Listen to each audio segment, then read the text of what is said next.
Hello, everybody. That's fun. Hi. Hey, okay. Oh my God. That was fun. Hello. Welcome to Meet the Board Forum. It's nice to see all your faces.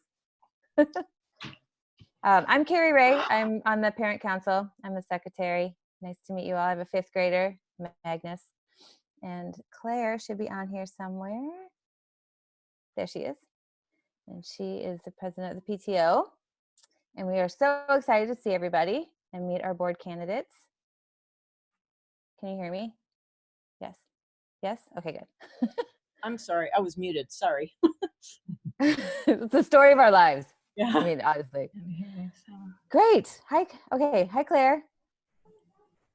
You want to start with your section? And we have Jake too. Is Jake on? And all of our candidates? Oh, there's so many boxes. All right.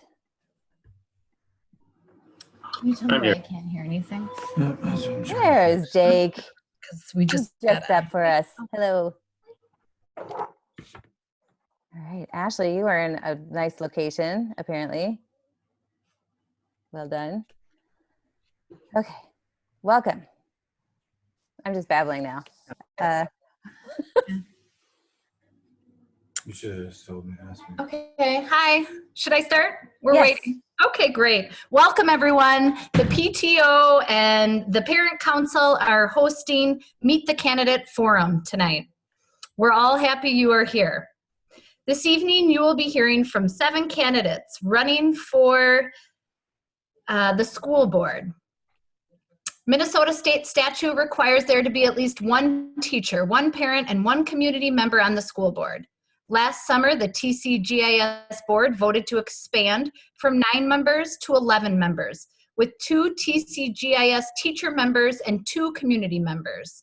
The board appointed a community member and a TCGIS teacher to fill the 2 positions for 1 year. The TCGIS board is a parent majority board. With the 11-member configuration, the board needs at least 6 parent members. Our current board is made up of 2 TCGIS teachers, 7 parents, and 2 community members. 1 parent member and 1 teacher member are rolling off the board. This election, the board has 5 seats to fill.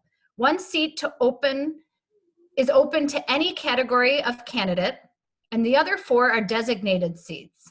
1 parent, 2 TCGIS teachers, and 1 community member. All elected board members will serve a 3-year term, ending in June 2023, and commit to attending monthly executive committee meetings, 2 additional committee meetings, and the board meeting. Board members volunteer approximately 25 hours a month, including meeting preparation and community project work. Elections will be held through a secure online platform the first week of June 1st through the 5th. Details for online voting will be sent to all eligible voters. And now I would like to turn it over to Carrie Ray, the lovely Parent Council member. Welcome, welcome. We're very excited to see you tonight. Thank you for coming. I'd like to introduce our moderator, Jake Holdreth. He is the parent of 5th grader Alex. And now we are going to start with the reading of the school mission, vision and values. Our mission statement is innovative education of the whole child through German immersion. And Jake is going to handle the vision because you don't want to hear my German. Hi, everybody. Nice to see you all. The school's vision is andere hören, andere sehen, weltoffen denken und handeln. Thank you. And the TCGIS learning environment values curiosity, kindness, challenge, and support, community, and intercultural engagement. Now, on to our candidates. Each candidate will have the opportunity to answer the questions within a limited time of 2 minutes for each candidate. And I'd like to introduce our candidates, if you want to wave, because we're all in the Brady Bunch, Bill. So we have Emily Albers, a TCGIS teacher and a current board member. Kim Kalanick, a TCGIS teacher. Missy Morrissey, TCGIS teacher. Diane Bell, TCGIS parent and current board member. Megan Dayton, TCGIS parent. Deb Ferber, TCGIS parent. And Silke Mueller, current community board member.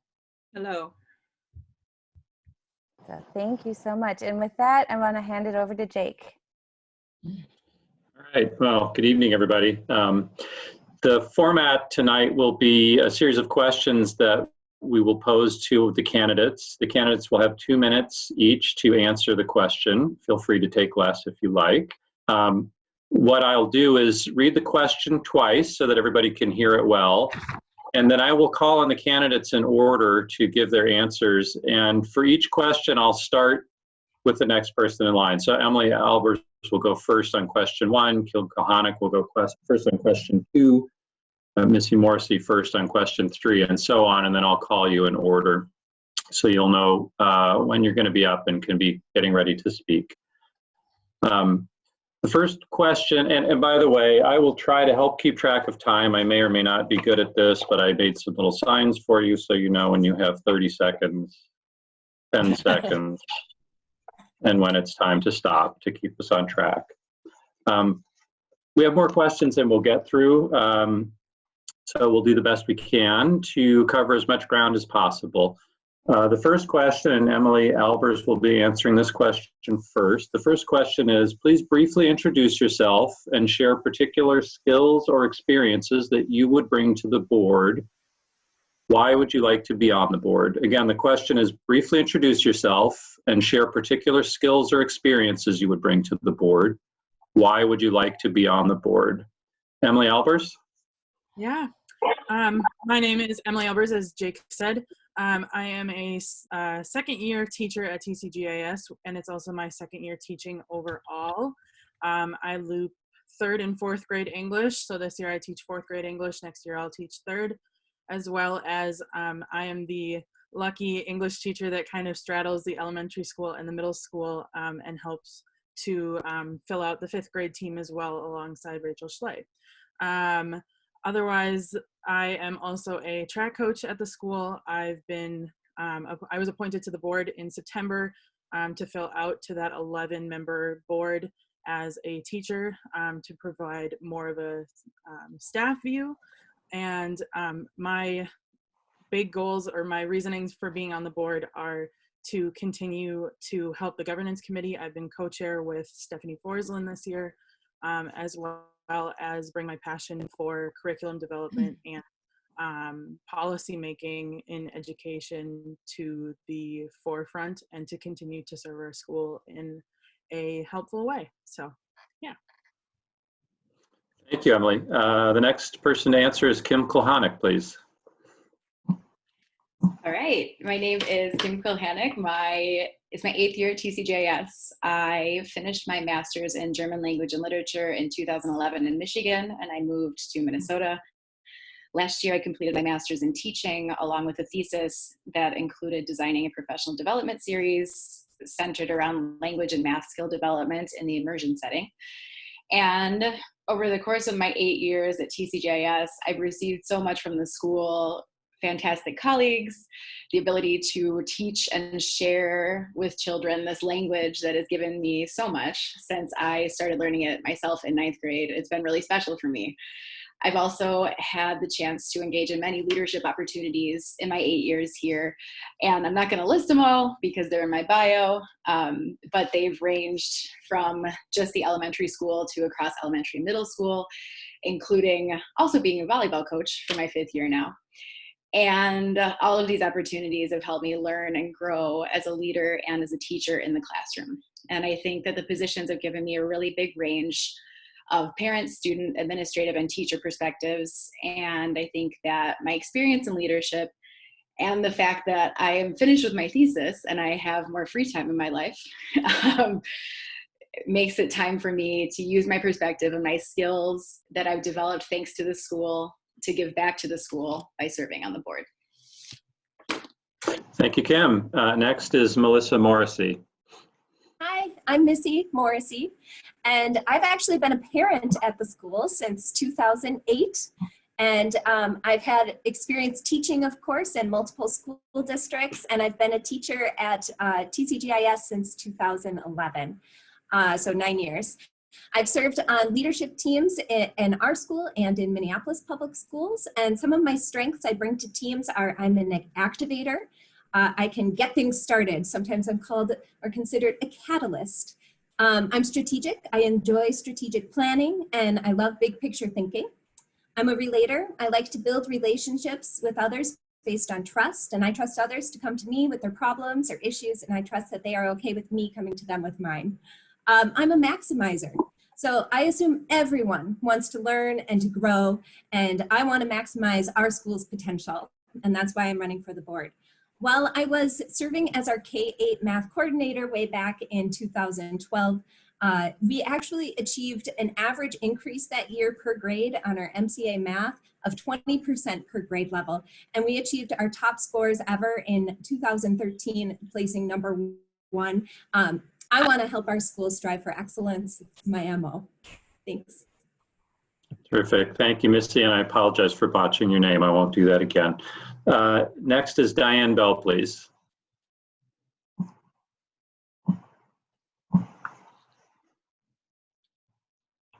Diane, you Sorry, seem to be muted. I forgot to unmute. Sorry. Okay, I'm Diane Bell. I'm the mother of a 6th grader and an 8th grader at TCGIS. I have a BA in German literature and an MBA with an emphasis on marketing. I've studied and lived and worked in Germany, and which included a 3-year stint at Honeywell's German headquarters in Frankfurt. My mom's German, and I was raised bilingually and have dual German and American citizenship. I'm also fluent in Spanish because my family lived in Caracas, Venezuela for 5 years when I was growing up. I have experience both at TCGIS and at our local public school where my 8th grader went through 3rd grade before he transitioned to TCGIS. So I've seen life from the perspective of the local public school as well as charter schools. As far as professional experience, my background is in sales, marketing, and communications, and I've got over 20 years of experience working for global high-tech engineering firms. At TCGIS, I've been the chair of the board's fundraising and development committee for the past 3 years.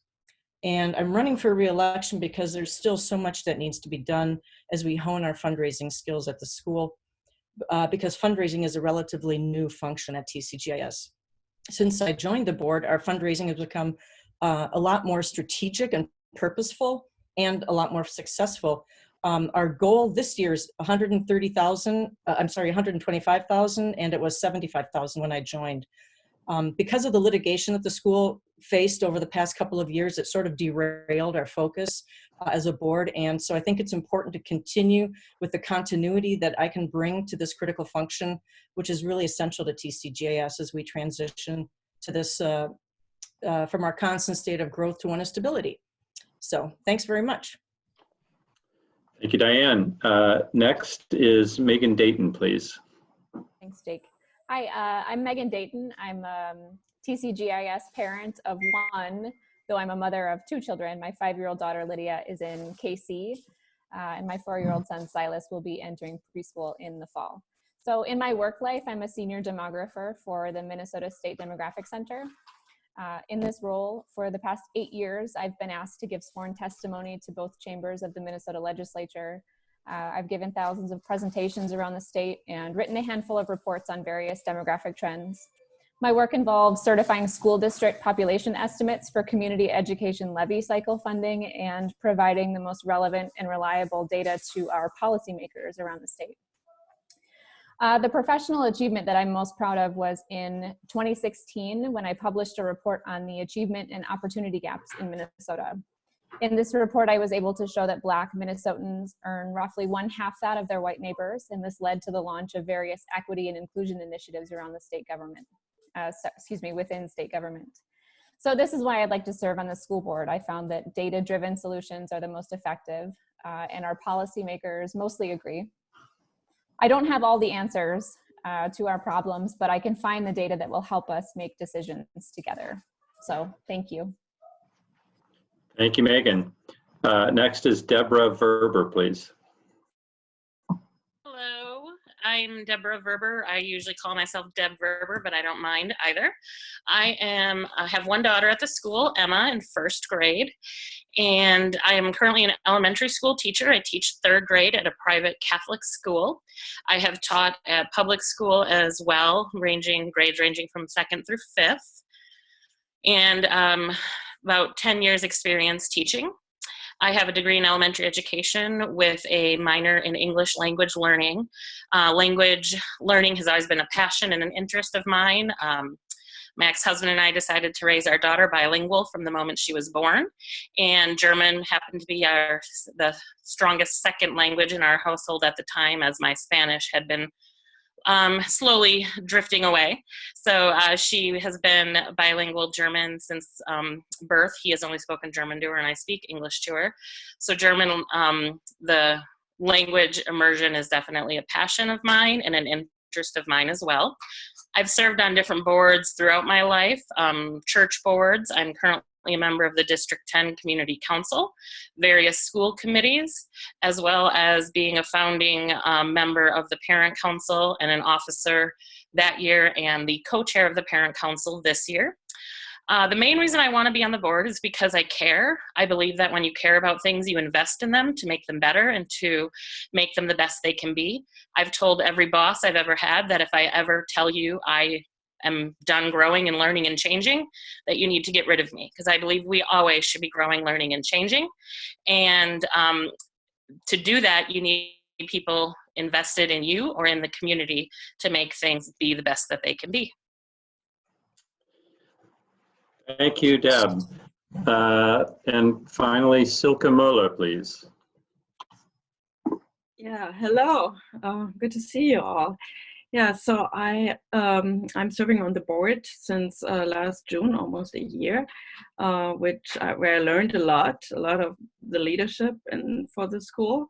What I bring is, of course, my native German background. I moved here when I was 35 years old, so I grew up in the German system. My son went also to public school the first year, but then he moved to TCGIS, or we transferred to TCGIS in first grade, and so he went through until 8th grade, and we were a part of the founding families, so the school was just founded, which of course made us being involved in the early days a lot. And so I hope that I can bring my native German perspective and also the history of TCGIS, or the early days, as an input to the school. But I'm also still interested in, I've seen how what impact the school had to our whole family and my son. And for me, the school is not only a school, it is a community. And my goal is also to get the alumni, parents and students more involved or getting back to the school and to build community. Currently, I serve on I'm in the staff council as an observer. I'm in the workplace culture and innovative education committee and the executive committee. I think a strength that I have, and that is to communicate with people and to make connections and bring people together. And I hope that will be of value. Thank you, Silke. That ends the first question. The next question I will first ask Kim Kalanick to answer. I'm going to pose the question now twice so everyone can hear it. This one is about success and measures of success. The question is, how do you define success for students at TCGIS? What are some formal or informal measures of success? Again, the question is, how do you define success for students at TCGIS? And what are some formal or informal measures of success? Kim? Thank you. So I think on the whole, we realize we're a German immersion school and our goal is for our students to speak German. But before we can get to that point, it's very important for us to consider Maslow's hierarchy of needs, and that the other needs are being met before more academic needs are being met. I also think it's really important, and I've seen this in my experience in kindergarten through third grade now. I've taught first and second grade, and this year is my first year teaching third grade. Seeing that students are supported in the German language and being willing to take those risks, because for those of us who have learned a second or a third language, we know that there's a certain amount of trepidation that comes with it, and being able to take risks in front of others. And I think that our school does a really good job with encouraging students to take those risks in language. And I think it also encourages them to take risks in other parts of their lives and develop curiosity about things, as long as they're properly supported in doing that. And I think ultimately we measure student success in how well prepared students are to accomplish their own goals, both academic and personal, and also connecting with the vision of our school. I want them to speak German, but I also want them to develop their curiosity, no matter what it's about. I think we all know if we're talking about something with someone that they're passionate about, seeing that passion in my students, no matter what it's about, that's one of my ultimate goals for them. And I think if they have that basis set, they can be successful in other ways throughout their school career and their life. Thank you, Kim. Next, can we hear from Missy Morrissey? Yes. So success is really about happiness to me, contentedness, and of course, progress. This means looking at various data. So school growth can be found within data that should be presented, I think, in an annual state of the school presentations, but also quarterly to see the growth scores of how students have improved. Since our school moved towards testing under the authorizer of St. Thomas, we use fast testing 3 times per year. And so the school should be able to report not just scores, but growth scores, which are actually more informative to our academic success. For German, however, we don't have tests that can accurately measure growth, since they are just measured evaluatively. We don't have any data systems in place that can measure that growth of German. So I would be interested in maybe somehow making sure that we have a test that measures different cohorts and their growth within those years. So happiness actually has a lot to do with our socio-emotional health as well. And I think that socio-emotional check-ins and evaluations should be in place. We should have data around this. So currently we don't have a school-wide system or survey that asks students for input about their satisfaction. As a board member, I would place a priority on a school-wide survey that asks all stakeholders, that includes parents and teachers, staff, and students, about their happiness. I believe we could harness the many talented members of our community to build and vet that survey. Thank you. Thank you, Missy. Can we hear next from Diane Bell? All right, make sure I got my mute off. Okay, so I think, you know, one of the ways that you define success is, you know, can we achieve our objective of the innovative education of the whole child through German immersion? That's one way of defining success. And also the academic success and learning, you know, which people have just mentioned, such as how are we doing on our MCAs, our A1, A2, DSD1, et cetera. I think, you know, we put a lot of emphasis on our socio-emotional learning, which is really important, especially in elementary school. And we're really innovative, which I think is something that we can see in our kids. We're one of the only schools that has, for instance, a second foreign language in middle school, which our kids can benefit from. We're academically rigorous. We've traditionally had these high MCA scores. But success is also defined in a more informal way. So for instance, if you look at our graduates, many of our graduates do go on to study at Central, and then they continue their German, culminating in the DSD2 exam, which will allow them the opportunity to study in Germany if they want to, or elsewhere in Europe. But the school also benefits from, the kids also benefit from their experience at TCGIS. We have graduates who've come back to work for us, you know, working at Kinder Club, which is a testimony to our school. That's an informal success of the school. Similar to our interns. We have interns who worked here and they've liked our school so much. That's an informal measure of success. So I think that the school has been extremely successful. 95% of the parents just surveyed about coming back to the school have said that their kids are returning to TCGIS because of the academics, the German, and because their kids feel good and welcomed here. And over 90% of the parents did the survey. So I think that's a resounding measure of success to me. Thank you, Diane. Next is Megan Dayton. Can you please comment on measures of success?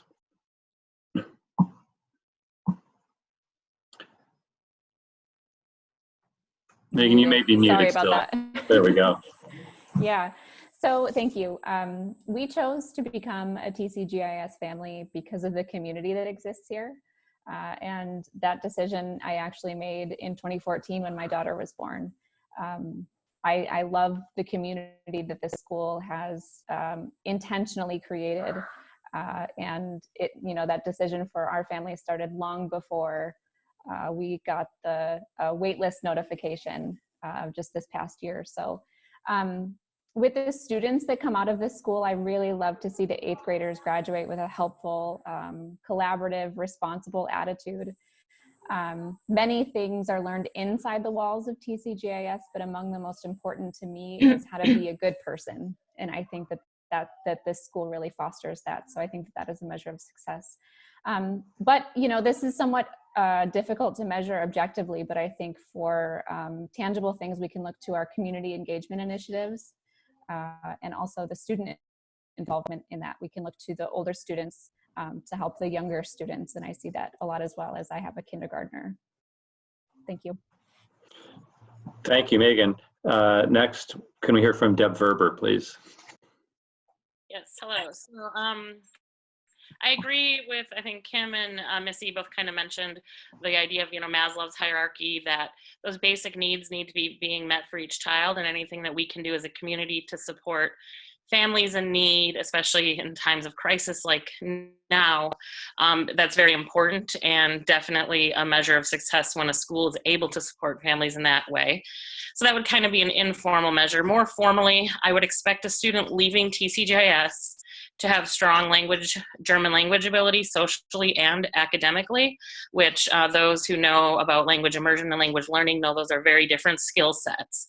And I would expect both from a student leaving TCGIS, I'd expect them to be prepared and ready for any high school curriculum that they choose to enter into academically, whether that's at Central, a private school, the public school closest to their house. Formal measures of success would be things like the language test that they take and the grades reported by their teachers.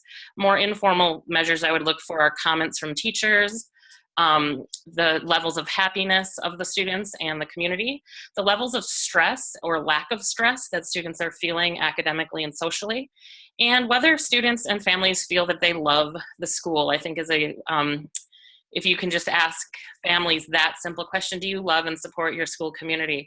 And I think that's a really great informal measure of success. I do believe data, especially growth data, like Missy mentioned, is very important. Growth data will see how much each individual student has grown as opposed to comparing them to an overall norm. I do also think there's risk in too much data, that you lose some of the whole child education and start to view them more as numbers and statistics. So I think data should be used with caution, but it is definitely a very important factor in success. Thank you. Thank you, Deb. Silke Muller. Yeah, for me as a community member and with a little distance to having a child in TCGIS, I see that for me, success is really how do TCGIS students adjust in high school and in later life, college, or wherever they go.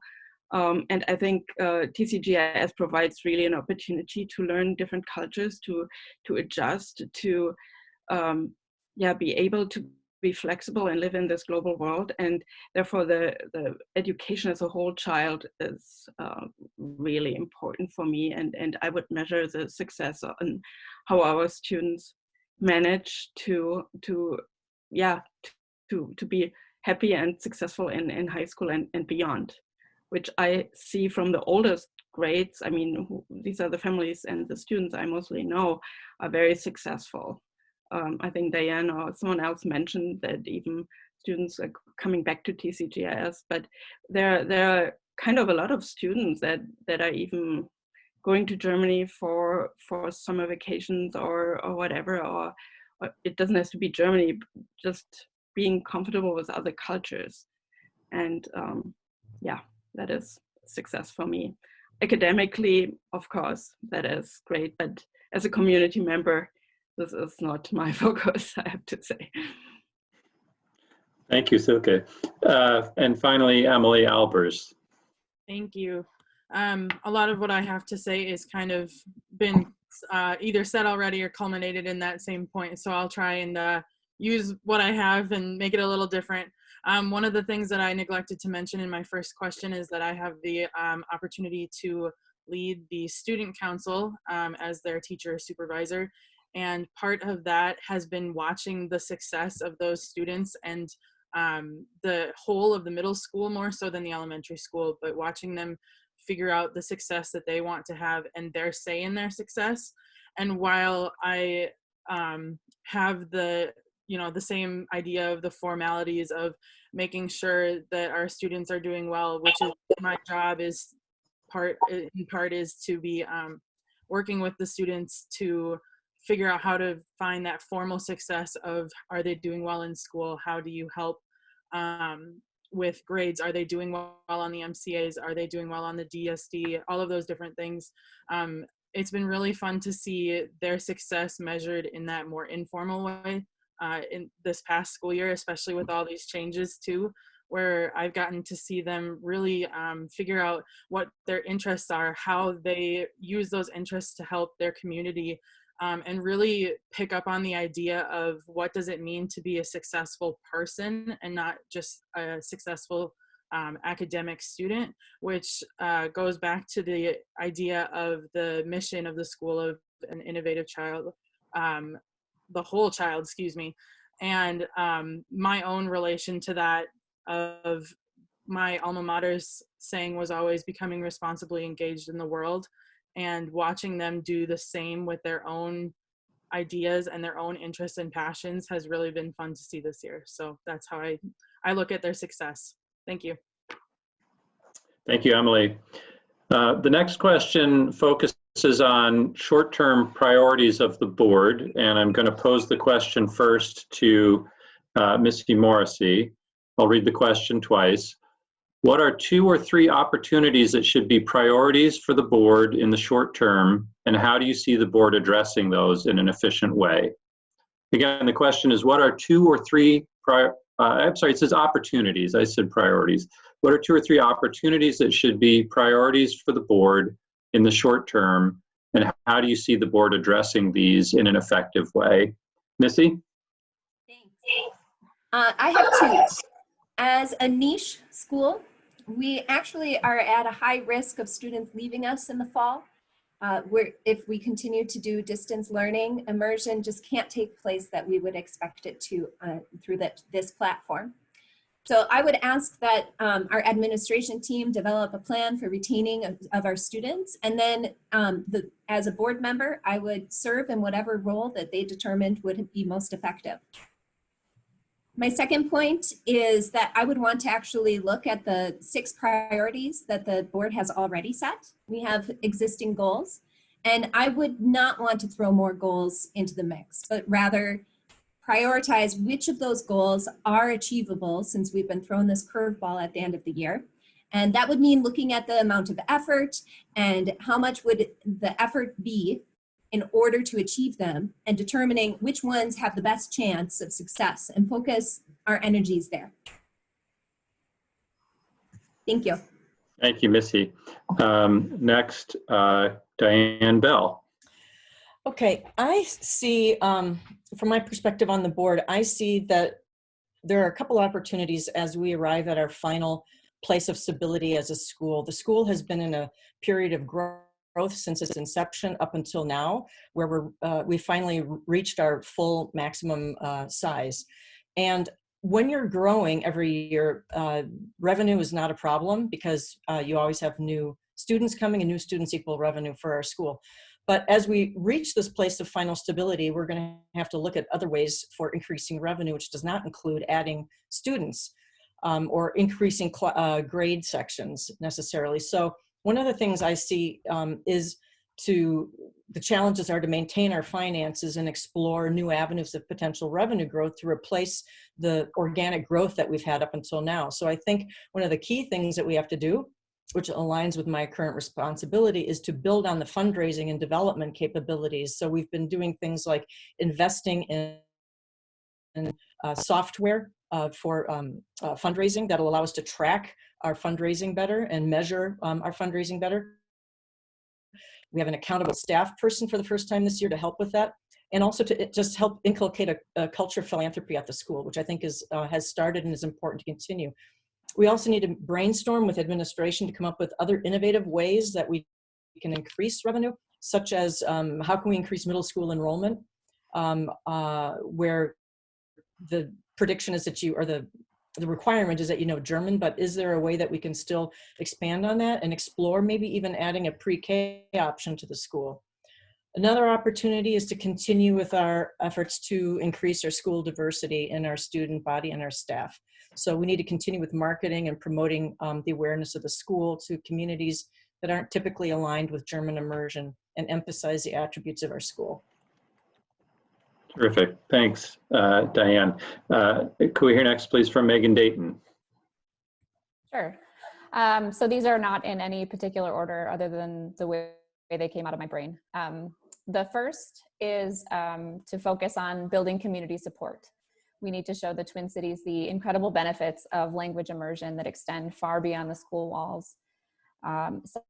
Second is student achievement. We should be supporting efforts to enhance results at all levels. And third, holding a particular focus on the importance of understanding the culture of today's student and the result of school climate. So this can include peer issues, bullying, food insecurity, classroom climate, to name a few. Thanks, Megan.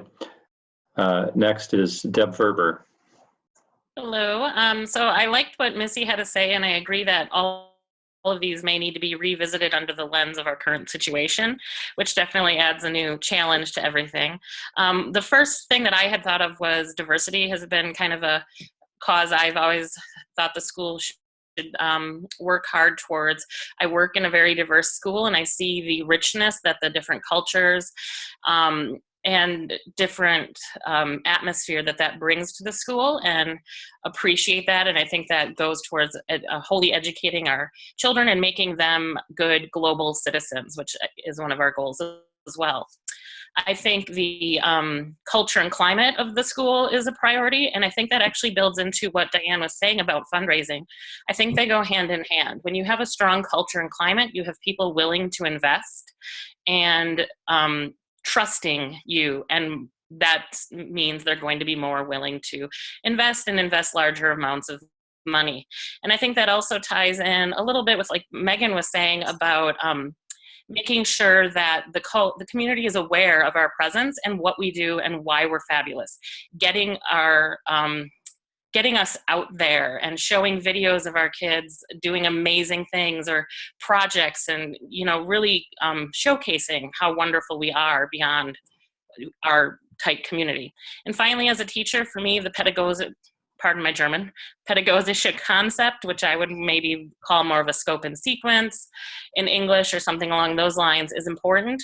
With a staff that has had some turnover in recent years, having this curricular alignment is important for new staff coming in and making their job easier to come in. And it also makes sure that as students go year to year, they are following a correct sequence and there aren't gaps in their education. And overall, it creates a much more, much stronger academic base. Thanks, Deb. Silke Muller, what are your thoughts on opportunities that should be priorities for the board? Yeah, there are already a lot of good ones mentioned. I see also an opportunity with a new school building, the extension being finished and opened, and especially as we label our 6 school goals, building a school together. I think this has an opportunity of yeah, showcasing what we have, and also giving staff and students a feeling of yeah, positive climate and a positive community. Yeah, so that is something. And then what Diane mentioned, middle school, I mean, from when the school was started, it was always a problem that in middle school, of course, families move away, or yeah, the retention of students is more difficult as in middle school, and maybe to explore other options to how the school strategically could face that problem. There are some ideas that I mean, I don't want to mention now, but yeah, that I have to contribute. Thank you, Suke. Emily Albers. Yeah, thank you. I was looking at them as well, and a lot of them, again, have been said already, so I will try and push them in a new direction. One of the things that first came to my mind was the curriculum goal, and like Missy said, we already have quite a few. We have 6 goals as a board already that are looking to be strengthened, and one of the things that I think we can do in the short term, whether distance learning or not, is to really focus on the curriculum. I'm not going to say it in German either because I will definitely botch it, but I think one of the biggest things is aligning the curriculums up. As I've worked as an English teacher, we've often had topics that overlap with our German colleagues, and to further push those into a way of making them make sense, or aligning them in both German and in English would be helpful. And I see that as something that the board can help with by effectively using the curriculum advisory committee that was formed somewhat this year, but also to keep emphasizing that and using that resource that the board has to continue that work to fulfill that goal, because I feel like that is a goal that is attainable and achievable in the short term. Something else that I thought of initially off the bat was, again, diversity. And while diversity, I think, is going to be an issue that is a lot more long-term than short-term, there are short-term things that we can do. One of those things that Zilke mentioned was to use the new building and our campus and our resources to express what our school culture is like and that community that we have, and to really emphasize that this is a community of many different cultures from different countries all over the world that speak German, and to really focus in on those positives that we have as a school. So thank you. Thank you, Emily. And the last person to address this question will be Kim Kalanick.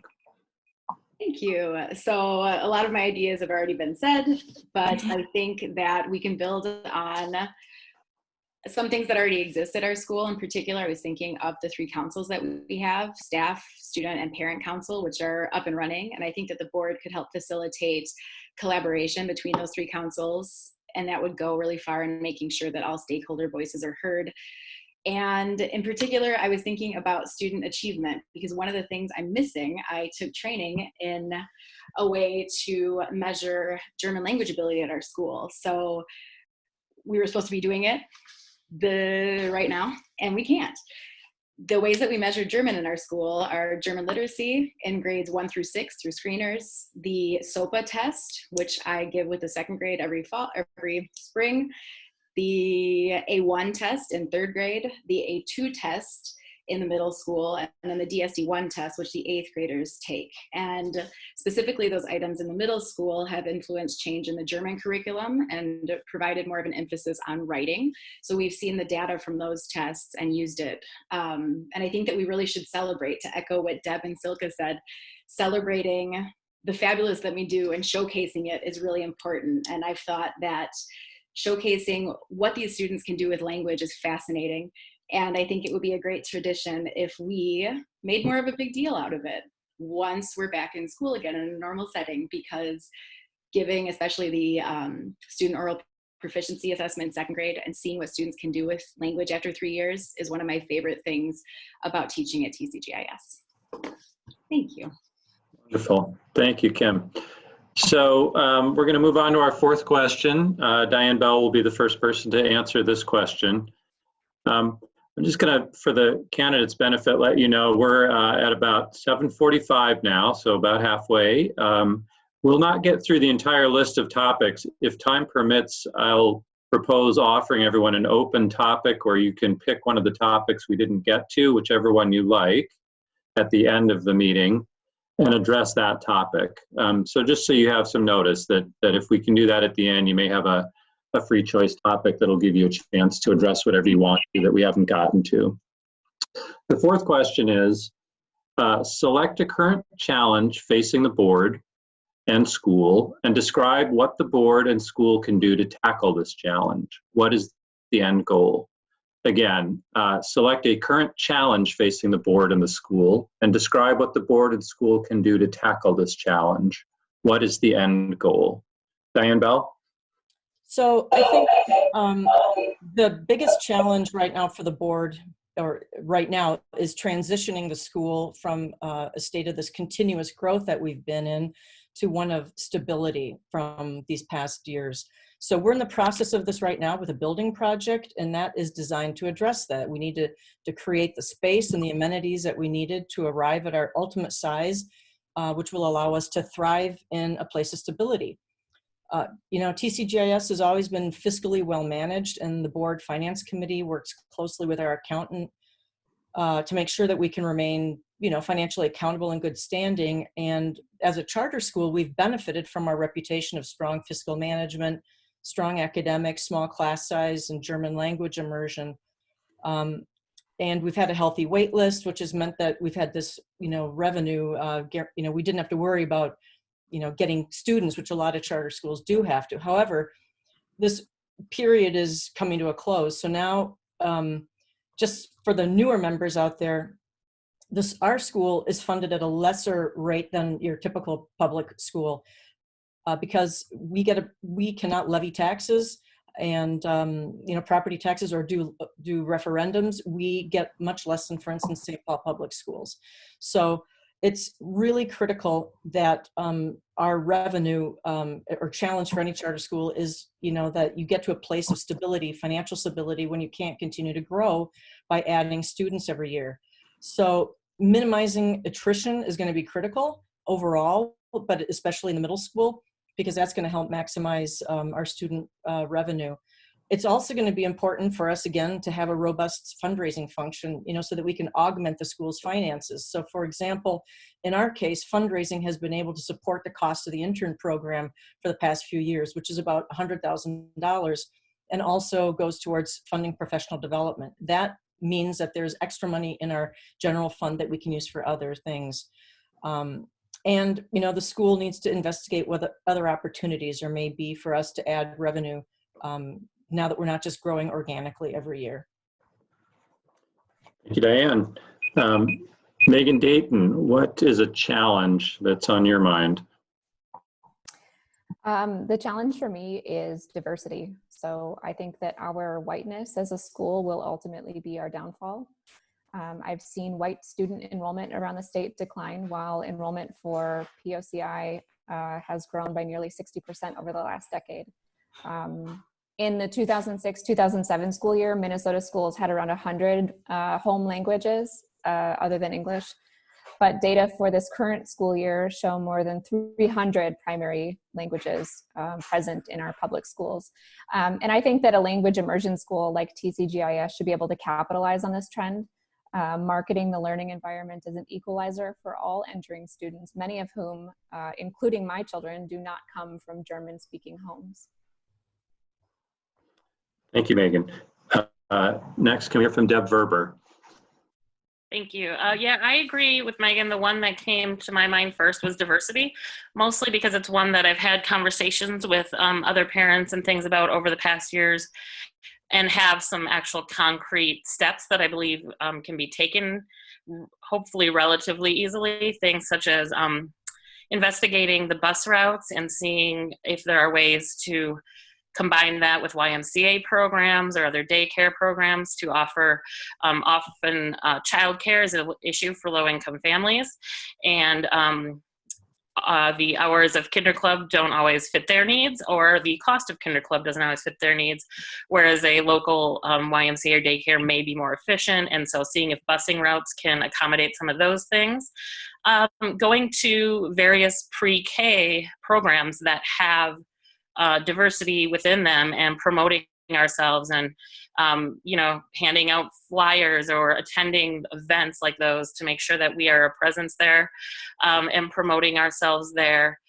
I think those are kind of some simpler, small steps that can help to create diversity and make our school more attractive to people of diverse needs who can't pick up their kids and drop their kids off at the specified times or can't afford kinder club or things like that. So I think looking into some of those things, and I think that as an overseer, the board has a good outlook on that, as opposed to underneath the board, many people have very specific roles, and this is a very kind of overarching topic that I think the structure of the board really lends itself to help with that problem.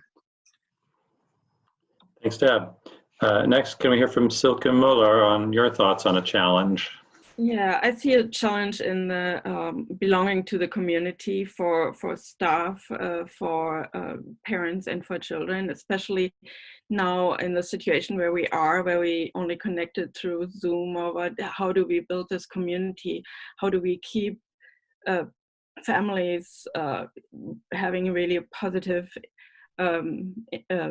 opinion about, or feeling really positive about the school and feel included, and also staff, that staff still, how do we communicate these all the good things about our school and create this feeling of having something together. So that is a challenge, and I think that we have to work on it or keep it. Thank you. So good. Emily Albers. Yeah, one of the things that first came to my mind was the idea again of curriculum. Being someone that is very driven by the idea of being in policy and curriculum, these things come more to my mind. And in this case, it actually came more in the idea of retention. So one of the challenges that I see is the retention both of students, of staff, families in general, and that can play into a lot of the other things that I find to be challenging that include curriculum. So there's been talk, of course, over the years of a very unstable curriculum, or wanting to, of course, looking at the current board goal of finalizing that curriculum. And part of that to me is figuring out how to keep teachers around. And from a teacher perspective, there has been some good amounts of turnover my first year. This year there's been less, which has been nice to see, but it's been very hard now watching the families start to think about the same idea of leaving the school.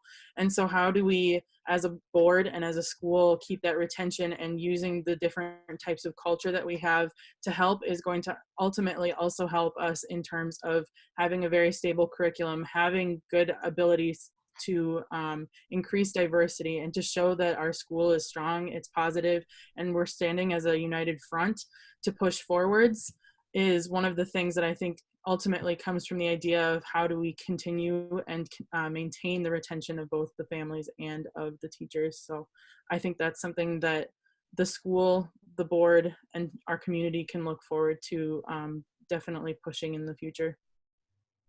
Thank you, Emily. Kim Kalanick, what's on your mind regarding challenges the school is facing? It's really hard to go later because so many people say things that you agree with. We still care what you think, even if it's similar to others. I'm looking for a way to combine two of my ideas. I feel really strongly about our board's diversity committee, and that is the committee that most interests me as a potential board member.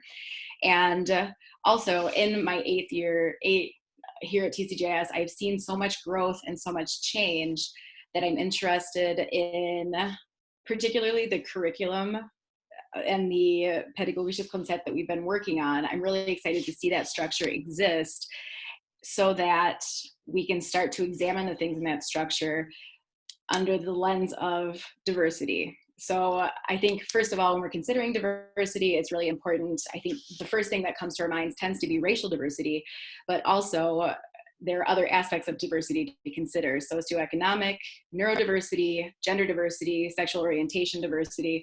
All of those things are important to consider when we are refining our pädagogisches Konzept. And we're teaching that all through the German language. So I think that we as a school need to work on developing our pool of applicants for staff, for interns, and for students by making things available in different languages and targeting more diverse groups at school fairs. And as a teacher, I really think it's important for us to look at the way that we present in the classroom, look at the materials that we use in order to teach our students and make sure that they are diverse, and having those courageous conversations with each other to be assessing those and realize where our room for growth is. So I've been working on that with the PBIS committee, and I would be eager to do that with the board as well. Thanks, Kim. Missy Morrissey, what are your thoughts? So the challenge I see beyond our school goals are there's really no concrete way to monitor our well-being of the institution. And it can relate to our retention. It can relate to the stability of the school, where we want to go away from a continuous growth cycle into stability. So I was trying to think of possible solutions, since I felt like how do you want to tackle this? So I was thinking about a happiness database. And I thought, get some people together and put their talents to use. And maybe we do an end of year satisfaction thing, but maybe we do this ongoing informal check-ins. My PLC, so it's a small group of teachers, we actually did an informal check-in this year where -5 to +5. Where are you and what are your obstacles right now, whether they're out of school or in school, and what are your celebrations? Kim mentioned earlier that we need to celebrate our successes more, and this was a really fun way for our small group of teachers to do that. And also, as Silke mentioned, building community, it's essential. And this really connected us. And a database would actually really help all those councils that we have, and it would help our administration and our school board in order to really identify those areas of strength and those areas of weaknesses that may come up at certain times of the year, so that we can start proactively making plans and addressing them. So that's it. Thanks, Missy. Okay, and I'm for those who've seen the topics, I'm going to skip ahead just a little bit as time is getting short. If one of you had a comment on one of the topics I'm skipping, I hope you'll be able to come back to it. I'm going to go to topic number 8 so that you can talk about yourselves a little bit. And I will pose that question first to Megan Dayton. The question is, in your past professional experience, what criteria do you use to make difficult decisions? How will you use these criteria when making decisions as a school board member? Again, the question is, in your past professional experience, what criteria do you use to make difficult decisions? How will you use these criteria when making decisions as a school board member? Megan? Oh, yep, thanks. So I focus on collaboration. When making difficult decisions, I also focus on being completely transparent so that I can rest in the understanding of my process. This can sometimes create discomfort, but our students, our teachers, our staff, and their families, they all make tough decisions every day. I believe our community should have a say in those decisions that might be necessary if difficult. So for me, it's collaboration and transparency. Thank you, Megan. Next is Deb Ferber. Deb, what criteria do you use to make difficult decisions? I think the most important thing when making a difficult decision is to first listen to what everyone's saying, to listen to what all the options are, to listen to what all the consequences are, and to listen to those with more knowledge on the topic than I might have. And then also be willing to admit when assumptions I was coming in with or actions I took to admit as a leader when those things are wrong or need to take a different route after listening to all those things, to acknowledge that I've heard everyone, and then to put those things together in a way that moves us towards a specific goal with the fewest negative consequences. Thanks, Deb. Silke Muller, what are the criteria you've used to make difficult decisions, and how would you use them on the board? Yeah, I mean, looking back to the last year, being on the board, in these situations, I would try to collect as many informations as possible from all stakeholders. You are also getting a lot of opinions and facts, so I would kind of try to make sure that I know where there are opinions and where there are facts. And then I really enjoy to discuss the options with the other board members and to get more perspectives. And then, but at the end, it is my own decision, and I really have to think about, consider all of the input I have, and make a decision where I feel that is good for the school. Thank you, Silke. Next, Emily Albers. I think that the criteria I look at often are what's best for all involved. So looking again, like the previous candidates have said before me, looking at all of those stakeholders and what they say and how they feel, but also looking at who is on the receiving end of this decision. If this is a decision that the school is making, is this affecting the families? Is this affecting the teachers? Is this affecting administration, the parents? Who is it affecting, and what, again, like Deb said too, what has the least amount of consequences in the long run? One of those things, for example, that's just recently come up in the governance committee is the dress code policy. And of course, that dress code policy most affects the students. And so it was advised that we should bring it to the student council and get their opinion on it and see what they think. Because they, in the long run, are the ones that kind of have to sit with that choice. And while there can be input from teachers and board members and parents alike, they are the ones that benefit or don't benefit from the decisions that are made. And so it is important to have their voice be heard in that and taken seriously. We've also introduced policies where we get staff input, things like that. And I think that's been a really good learning curve of being on the board this year, is seeing how to best get feedback, but then to also make a decision for those that are best or that are most impacted by it as well. So, yeah. Thank you, Emily. Next, Kim Kalanick. What are your thoughts on criteria for difficult decisions? Thank you. It was mentioned, I'm not sure quite who mentioned it, but I don't know if y'all have heard that teachers make on average 1,500 decisions every day. And that's not to say that they're all these types of difficult decisions, but we tend to make 4 decisions every minute. And so we're experienced decision makers. And I think when considering difficult decisions that a board could face, it's important to have your decision-making process defined, and to echo many comments before me, to make sure you're gathering and documenting information from all of your stakeholders and people who would be affected. After that, it's really important to understand the perspective and reasoning, including separating facts from our own assumptions, biases, opinions. And along with that, it's really important to seek and elevate voices of marginalized groups, in my opinion. After that, you need to determine your options and evaluate and then make your decision. And I think it's really important to remember that no, or putting items on hold, are also forms of decisions, as long as it's not a time-bound decision that needs to be made, and that difficult decisions shouldn't be made rashly.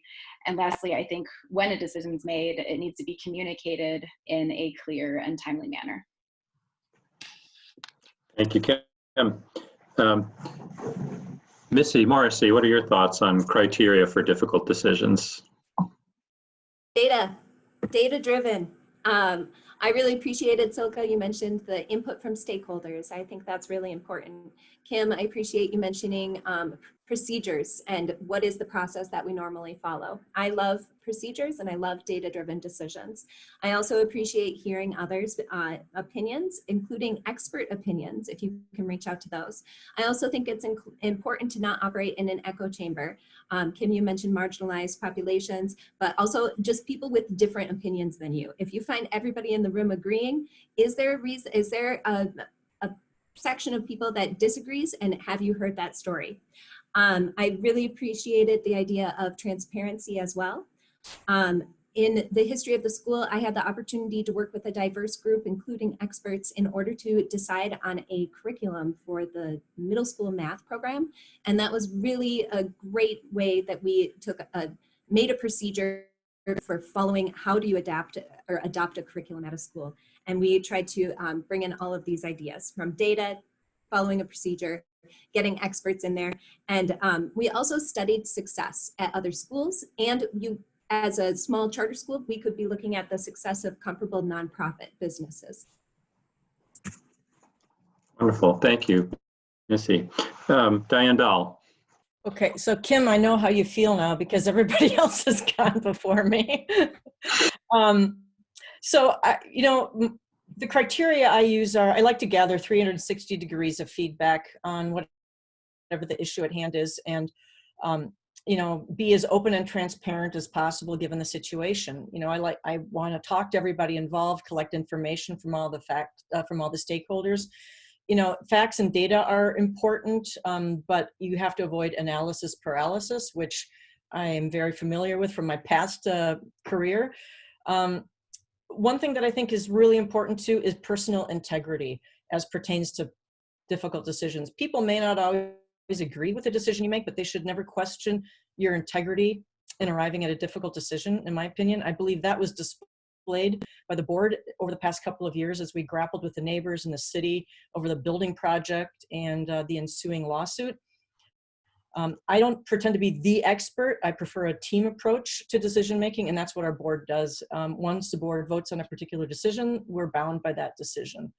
And finally, my mantra, which my fellow board members have heard me say over and over when making a decision, is to embrace the genius of and versus the tyranny of or, because things aren't often either or, and understanding that helps a lot with decision making. Thank you, Diane. So I'm going to, again, skip ahead and give you a chance to talk about yourselves a bit. And I will ask this question first of Deb Ferber. It's the 12th topic. And again, it'll give you a chance to maybe talk about yourselves a bit. The question is, how is your leadership experience connected to the school's mission, vision, values, and goals? You're relating your own experiences to the mission and the vision. Just for everyone's benefit, I'll read the mission and vision again. The mission statement is innovative education of the whole child through German immersion. The vision is andere hören, andere sehen, weltoffen denken und handeln, or in English, listen to others, see others, and think and act in a way that is open to the world.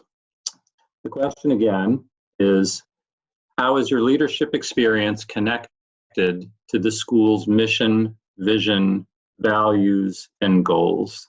Deb Ferber? Thank you. So first of all, my least favorite thing about myself. I am not good at selling myself. I told everyone, like, you know who I am. Many of you have worked with me in committees and on boards and things, and that's your experience with me is more important than what I can say about myself. But the mission, vision, and values, I think, are very much aligned with just who I am as a person, especially as an educator. Ask any teacher why they do it, and not a single one of them will say for the money. It is for the students, because we believe in them, because we love them, because we love them as a whole person. We don't love them as a data number or a statistic or a grade or a we love them as people, as individuals. We are in it for the kids. That's what we are doing. So the mission of wholly educating the child is who I feel I am. That's been my mission in life since I decided I wanted to be an elementary school teacher in first grade. I also work at a school where that is a very similar part of our mission there. The vision, again, that goes back to, I've talked several times tonight about my belief in diversity and the value that it brings. Hearing, seeing others, being forward thinking and global citizens, that is what truly makes the most valuable members of our world and our society. And I think that should be the biggest goal we have, is a child who is going to contribute to this world full of positivity, kindness, and light. And that goes again into some of the values: kindness, curiosity. And again, being an educator, curiosity is everything. If I don't necessarily need to teach a child an answer, but I want to teach them how to find the answers and how to ask more questions to get more answers. Because just knowing one fact isn't going to bring you very far in life, but having a desire for more facts will. Thanks, Deb. Silke Muller.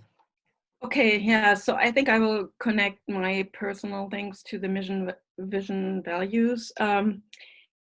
One thing is having a charter school, I think it allows us really to be innovative. We have a lot more choices than if we would be in a public school. And these choices are parents are involved, and this is what I can speak to, because when the school started, yeah, we had to build the school a lot, like the capstone program. I initiated that, and I'm pretty proud of that. But I think we should continue to use this opportunity that we can be innovative because of the school that we are. And the other thing is building community, as I have mentioned several times before, the andere sehen, andere hören, weltoffen denken und handeln. Having this background of two cultures, I think in myself, I've seen you become more tolerant.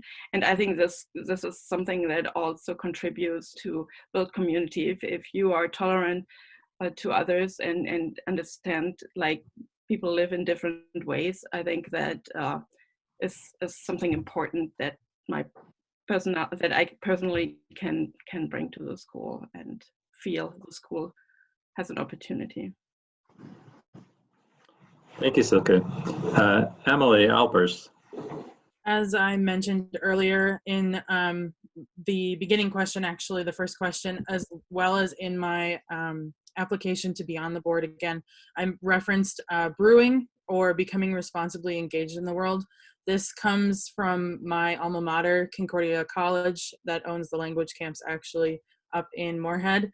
And that whole idea was pushed out for us as college students to continuously say, how are we going to leave our mark on society, and how are we going to contribute to the world that we live in? And as someone who has not been out of college for very long, it's been an honor and a privilege to not only be a part of the school board already, but to be a teacher and pushing that same belief and those values towards the kids.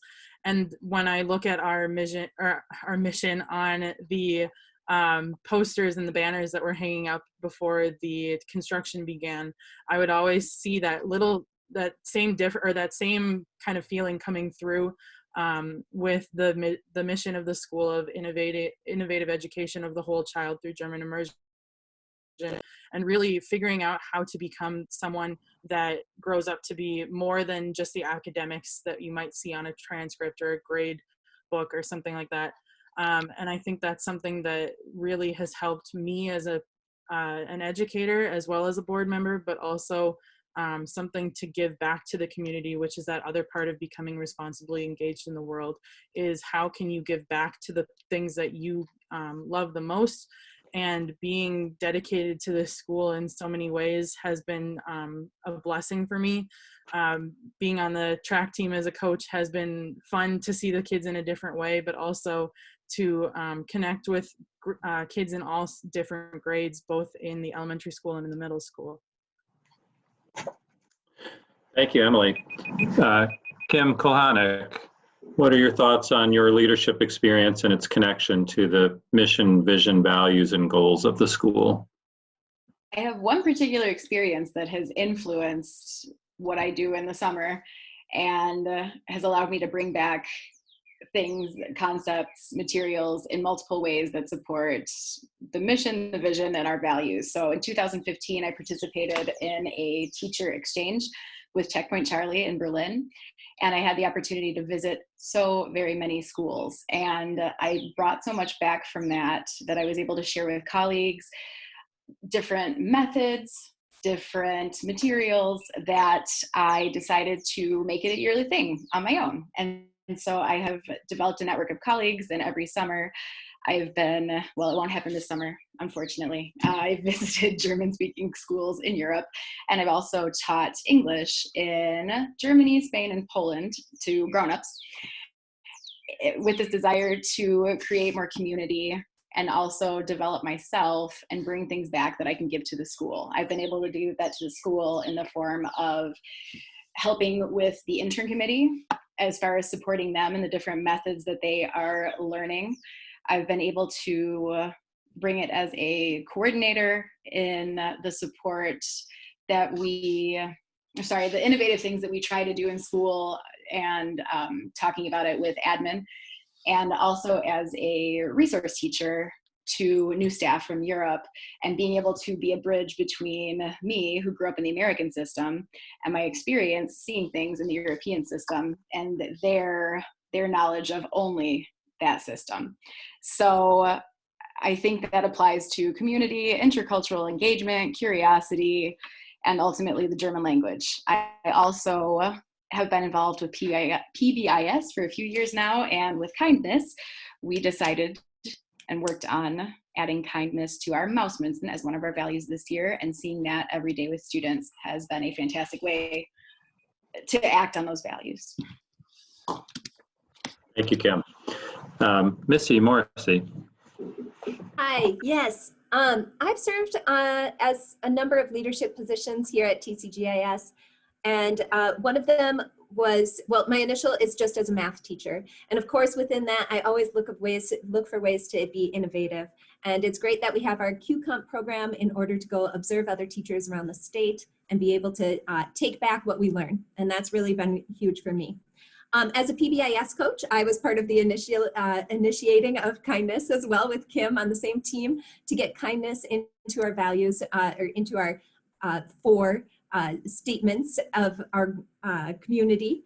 And so we have not just safety, respect, and kindness, but also responsibility. And that is part of thinking and acting open to the world, and that idea of global citizenship, which sadly was dropped from our mission, but which I love and try to embody through chaperoning our capstone German trip.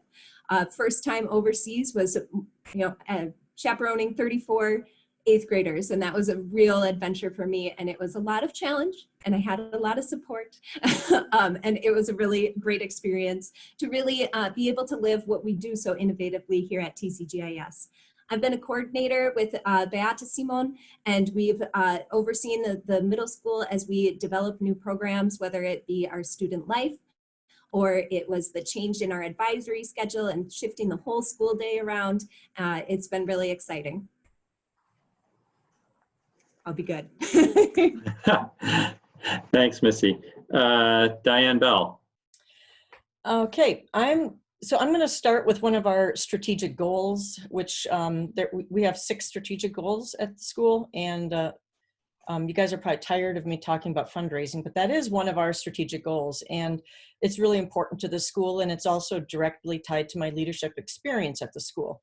And so, as I've mentioned just briefly, it's a really critical component as we move to this position of sustained stability from this growth that we've been going through.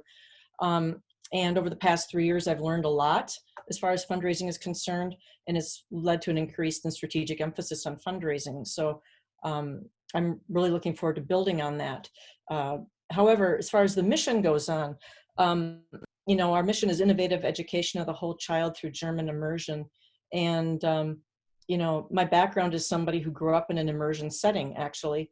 I attended school and university in Germany. I grew up bilingual in German. And so I've lived what our kids are learning, and I understand, and I wholeheartedly support our mission. in addition, you know, as far as our vision goes, of andere hören, andere sehen, weltoffen denken und handeln, I spent, you know, formative years of my life, 3rd grade through 6th grade, living in Caracas, Venezuela. So that is not a German environment or a European environment. And I learned to speak Spanish fluently. I attended a school that was highly diverse with kids from all sorts of cultural and ethnic backgrounds. And I learned to really love and appreciate the Venezuelan culture. And it's in my core fiber to see and hear others and to think with an open mind, which is what I've done since childhood. And I try to continue with that as an adult. Thank you, Diane. I want to thank all the candidates. At this point, it's now 20 after 8. Everyone has been wonderfully concise and also wonderfully open in sharing about yourself and your vision and your thoughts. I'm going to consult sort of here openly with the PTO and Parent Council members. We could give everybody a 30-second opportunity to make any comments they'd like to that they haven't made yet. Carrie, I don't know if you have advice for me on whether that's a sensible way to proceed given the short amount of time we have left. Yeah, I think 30 seconds, and anything that they wanted to share that they might not have been able to. That sounds wonderful. That was a great story. Okay. Can I ask a question quickly, Jake? Please. Could I answer the last question before we move on? I apologize, Megan. Okay. That is terrible of me. I made a wrong mark in my notes. Please do, and thank you for pointing that out. That's okay. I just wanted to make sure before we move on. But I believe that it's critical for leaders to understand that success cannot be measured by a single example, but rather looks different for different people and different circumstances. Effective leaders know that the whole person needs fostering for success to be measured at all. The learning environment focused on curiosity, kindness, challenge and support, community, and intercultural engagement specifically is exactly why we chose to become a TCGIS family. These are all areas that we focus on in our home.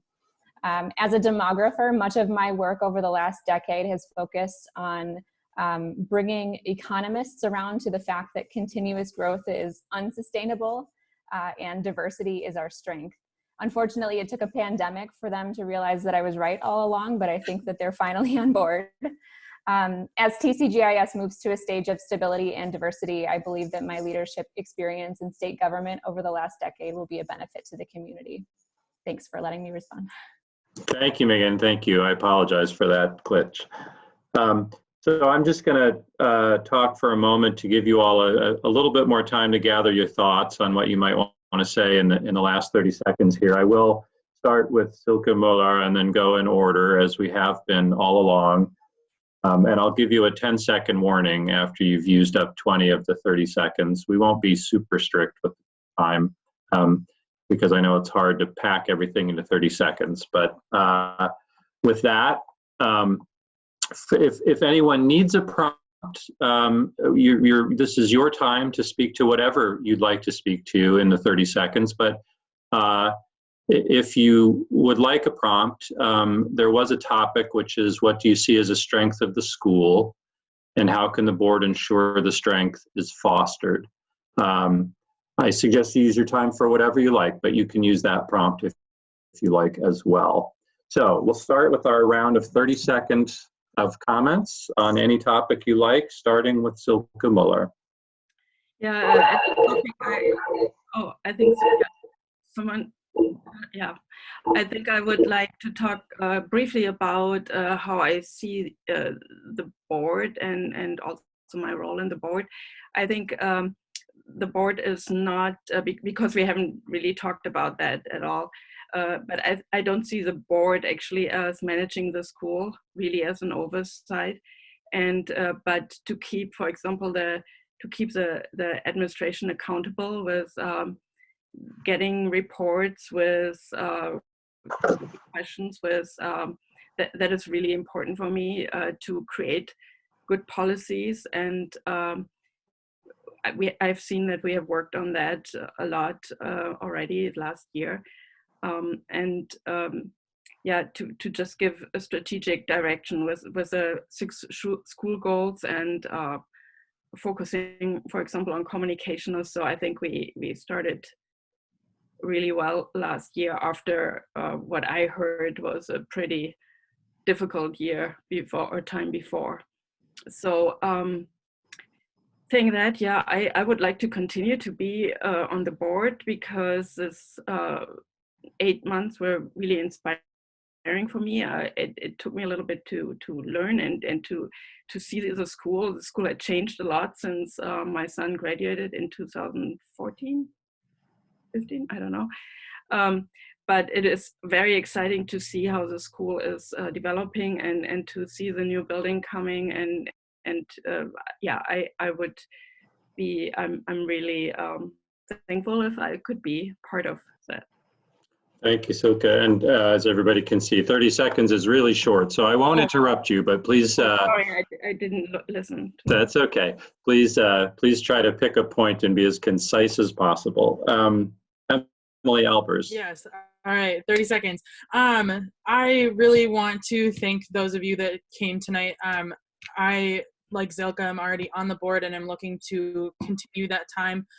My passion for the educational policies and curriculum has been something that I've really truly found to be really enjoyable and fulfilling in my few years that I've had here. And it's been a great way to get to know the school, get to know the families, and to be a part of this wonderful community that I was accidentally brought into, and that being a stakeholder in this group and being a part of the group in general has just been so fulfilling and wonderful. And I really encourage you that if you've heard one of us say something wonderful or fun or interesting tonight, to consider joining that stakeholdership alongside us and be a member of some of the committees that we host. So thank you so much. Thank you very much, Emily. Kim Kalanick. Thank you all for being here, for giving us your time this evening. I happened upon my job 8 years ago, and I didn't plan on staying at this school. And the school has changed the trajectory of my life. I didn't think I was going to be an elementary school teacher. And with my academic experience and my leadership experience, I feel that I have a really strong overview of many different areas of the school. And I want to be a strong voice for German immersion teachers on the board. So thank you.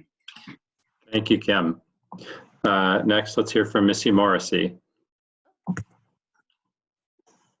This right here actually exemplifies one of our strengths as a school. It is our parents, our activism of our parents, and harnessing our community strengths by providing simple ways for people to volunteer their efforts would be something that I would like to initiate and help our board do. We used to have parents pitching in, whether it was to help write grants or build computer labs or come up with data systems or algorithms matching host families and students traveling overseas. And I thank you so much for being here.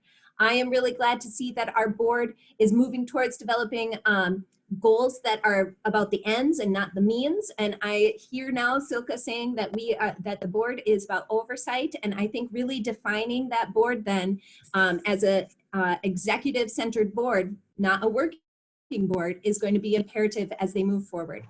Thanks. Thank you, Missy. Next, let's hear from Diane Bell, please. Yeah, thanks to everybody for spending your evening here with us. I would be really honored if I could serve another 3 years on the board, because it's been really a privilege to serve with this group of people who are so passionate and so engaged and so committed to the success of our school. It's been a difficult couple of years for those of you who have been here that long, but we have an amazing community. Our teachers, our staff, our parents are amazingly dedicated to our school and to our mission and our vision. And I've just been glad to be here. Thank you, Diane. Megan Dayton. Thanks, Jake. So for a strength, again, I mentioned this before, but I believe that language immersion could be a great equalizer. Like my family, not all students enter as German speakers to this school. I think immersion programs are missing this as an opportunity for outreach and information about the programs that they offer. TCGIS could lead this initiative for other immersion programs to follow. As a demographer, I focus on diversity, equity, inclusion. I think that those are all important perspectives for the board to take into account. But I am a new parent, and so I think all of these candidates are exceptional, and I don't think that a bad choice could be made. Thank you, Megan. And finally, Deb Ferber, your thoughts. Thank you. I'd like to echo what Megan said, that I don't think a bad choice can be made, especially hearing everyone's answers tonight. You all did a great job. I want to second Missy that the biggest untapped strength our school has is our parents. My 2 years on the parent council has shown me that, and working with the PTO as well. Our parents want to contribute, they want to do more, and they've often kind of run into communication barriers with how to do that. And I think bridging where that communication is breaking down and really pulling out all of the willingness of our parents is going to be key, because nobody ended up at TCGIS by accident. We all chose to be here. Thank you. Thank you, Deb. I'd like to thank all the candidates again and thank the PTO and the Parent Council. And with that, I'm going to turn it back to the PTO and the Parent Council for a final message. Go ahead, Claire. Yeah, well, thank you everyone for coming. This was a wonderful event, and we were so happy to co-host with the Parent Council. We appreciate everyone's time and effort and organization, and we appreciate everyone who is running for the board, and we look forward to voting. Yeah. Thanks, everybody. You guys are awesome. Thank you. Thank you for having us. Thanks, Jake. Thanks, everybody. Thank you, Jake. Jake. Yeah. Thanks, everyone. All right. Have a good Good night. presentations. Bye-bye. Bye. Thanks all.